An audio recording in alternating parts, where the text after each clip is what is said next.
जनाब निकोलस साहब, New York, USA. आपका हमें सवाल मौसूल हुआ, जवाब हाजिर।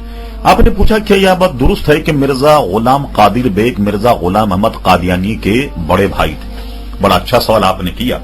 असल में हुआ ये कि आला हजरत फाजिल बरेलवी रहमतुल्लाह ताला अलैह पर अहले हदीस के एक मशहूर मौलवी ने आपके खिलाफ किताब लिखी और उस किताब में उसने ये लिखा कि आला हजरत फाजिल बरेलवी रहमतुल्लाह अलैह के जो एक उस्ताद थे उनका नाम मिर्जा गुलाम कादिर बेग था और उन्होंने ये साबित किया कि वो मिर्जा गुलाम अहमद कादियानी का भाई था।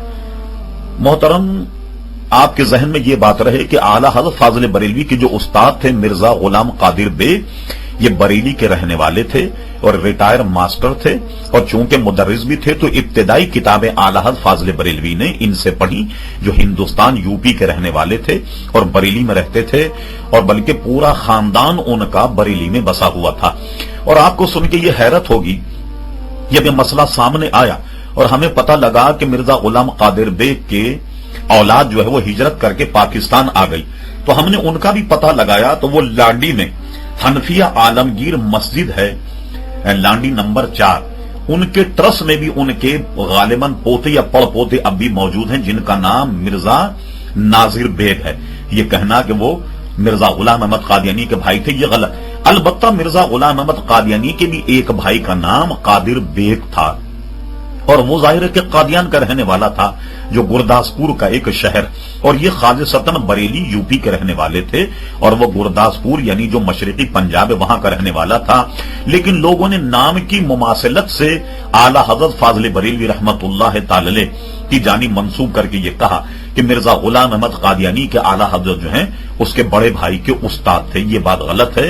ये मिर्जा गुलाम कादिर बेग बरेली शरीफ के अलग हैं और मिर्जा गुलाम अहमद कादियानी के भाई जो हैं वो अलग हैं। ये यूपी बरेली के रहने वाले थे, जबकि वो गोया कादियान और गुरदासपुर का रहने।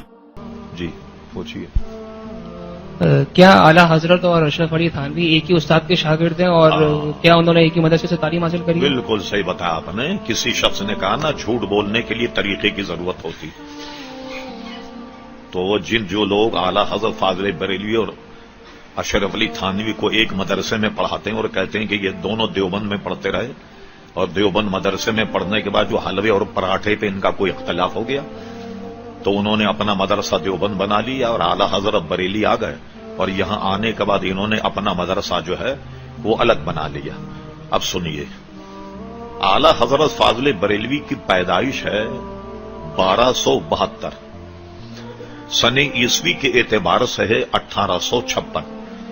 आला हजरत फाजिल बरेलवी 1 साल के थे तो जंग आजादी जिहाद आजादी लड़ी गई, जिसको 57 की जंग कहते, जो अंग्रेजों के खिलाफ अल्लामा फजल हक खैराबादी रहमतुल्लाह अलैह ने फतवा दिया और पूरे हिंदुस्तान में लाखों आदमी मरे, फौजी भी मरे। बहादुर शाह जफर का जमाना था और जो मुसलमान मुजाहिदीन थे उनके जनरल, इनको भी शहीद किया गया।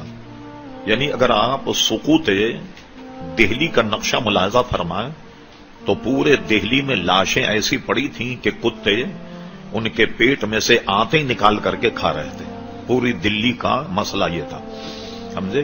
तो ये इसको जंग आजादी जिहाज आजादी कहते हैं कि जिसपे तकरीबन 98 या 99 उलमा के दस्तखत थे कि अंग्रेज से जिहाद फर्ज है इस पर।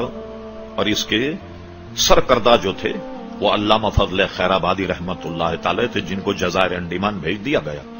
बहुत सारे उलमा को जो है वो फांसी दे दी गई। अब आपने आज जो है क्या है चल रहा है जनाब, 1400 कौन सा सन चल रहा है? 33 है, 33 है। ठीक आज से 33 साल पहले अखबार में जाएं, फाइल निकालें और देखें कि जश्न देवबंद कब मनाया गया। तो आज से 33 साल पहले जश्न 7 साला देवबंद मनाया गया, यानी अब देवबंद को बने हुए 100 साल हो गए। तो क्या मतलब हुआ? देवबंद का संगे बुनियाद रखा गया 1300 हिजरी में, 1300 साल 1300 हिजरी में रखा गया। ठीक, जब ये मान लिया आपने, और ये खुद रिकॉर्ड में है कि संगे बुनियाद देवबंद का 1300 हिजरी में रखा गया, اور اسی لیے 1400 ہجری کو اس کا 7 سالہ جشن منایا گیا، جسے منائے ہوئے بھی آپ 33 سال ہو گئے۔ اور یہ بھی بہرحال بڑا عجیب و غریب مسئلہ ہے کہ سارے دنیا بھر کے مولوی جمع ہوئے، اور یہ اللہ کی طرف سے عذاب تھا۔ خود علماء دیوبند نے اس ایک دینی تقریب کی، جو اس کو وہ کہیں، اس 7 سالہ جشن کی صدارت اندرا گاندھی نے کی تھی۔ اس کے فوٹو بھی ہمارے پاس موجود ہے، کوئی انکار نہیں کر سکتا۔ اندرا گاندھی، اور اندرا گاندھی کو بٹھایا کہ سارے مولوی تو نہیں، جیسے اسٹیڈیم نہیں ہوتا کہ ایسے بتدریج سیٹیں ہوتی ہیں، تو ایسے علماء اور مولوی پورے دیوبندی وہاں بیٹھے تھے، اور اوپر سر پر اندرا گاندھی بیٹھی ہوئی تھی۔ ٹھیک، اب پتا چلا کہ 1300 میں دیوبند کا سگ بنیاد رکھا۔ اب سنیے، اعلی حضرت فاضل بریلی 1272 کو پیدا ہوئے، اور 14 سال میں ابھی 2 مہینے کم تھے تو سب سے پہلا فتویٰ لکھا حرمت رضا۔ 1272 میں آپ 14 سال اور ملا لیں تو کیا ہو گیا؟ 1386، 1286۔ ٹھیک ہے، 1286 کے بعد فاضل بریلوی میدان میں آئے، فتویٰ نویسی شروع کی، اور فتویٰ لکھتے ہوئے 14 برس ہو گئے اعلیٰ فاضل بریلوی، تب تو جا کر مدرسے کا سنگ بنیاد رکھا گیا۔ اب لوگ جو ہیں وہ گویا 14 سال یہ ہو گئے، اور 14 سال وہ 28، اب 28 سال یا 26 سال پہلے اعلیٰ حضرت کو دیوبند میں داخل بھی کر دیا، فارغ التحصیل بھی کر دیا، اور حلوہ پراٹھے پہ جھگڑا بھی ہو گیا، اور اعلیٰ حضرت نے آن کر بریلی میں اپنا مدرسہ الگ بھی بنا لیا۔ یہ ہے وہ مارے گھٹنا پھوٹے آنکھ، سمجھے آپ؟ بھائی جھوٹ بولنے کے لیے بھی طریقے کی ضرورت ہوئی، اتنا جھوٹ بول رہے۔ اور میں بتاؤں، میں نے بہرحال اپنے حیثیت کے مطابق جو کہتے ہیں نا دیوبند میں پڑھا، اعلیٰ حضرت کتابوں کا مطالعہ کیا، اعلیٰ حضرت نے کئی خواب بھی دیکھے، بے شمار خواب جس کا ذکر وہ اپنے فتاوے میں کہیں نہ کہیں کرتے۔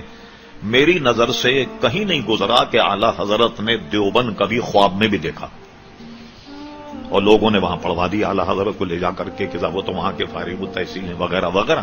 اس سے اندازہ لگائیے یہ کتنا جھوٹ ہے۔ صرف آپ کی دلچسپی کے لیے کہتے ہیں کوئی جھوٹ بولے نا تو طریقے کی ضرورت ہوتی ہے، وہ طریقہ کیا ہے جھوٹ بولنے کا وہ بھی سن لیجیے آپ۔ میں اس لیے کہ ذرا نگرانی رکھیں آپ، کیا تاریخ ملائیے، ذرا دیکھیے آپ تاریخی اعتبار سے کتنی یکسر غلط اور جھوٹ بات ہے۔ کوئی صاحب مہمان کسی کے یہاں آئے، انہوں نے ان سے کہا کہ آپ کھانا کھا کے جائیے۔ انہوں نے گھر میں آن کر کے پوچھا، چھوٹا سا مکان تھا، اپنی بیوی سے آج کیا پکے گا مہمان آئے؟ بیوی تھی کوئی تیز ترار آج کل کی، کہنے لگے خاک پکے گا، جب دیکھو مہمان چلے آ، ابھی چائے بناؤ تو ابھی یہ کرو وہ کرو، خاک پکی۔ مہمان نے سن لیا، وہ جب باہر آئے تو انہوں نے کہا صاحب معذرت، کھانا وانا تو ہم نہیں کھائیں گے۔ کہنے کیا ہوا، کیوں برا؟ کہنے لگے بیگم کی آواز آئی خاک پکے گا۔ ارے کہنے لگے آپ سمجھے ہی نہیں، یہ بتائیے آپ خاک کا الٹا کرو تو کیا بنتا؟ اس نے کہا کاخ۔ کہنے کاخ فارسی میں محل کو کہتے ہیں، اب محل کا الٹا کرو کیا بنتا؟ اگر آپ نے ابھی تک ہمارا چینل سبسکرائب نہیں کیا تو ہمارے چینل کو سبسکرائب کر لیں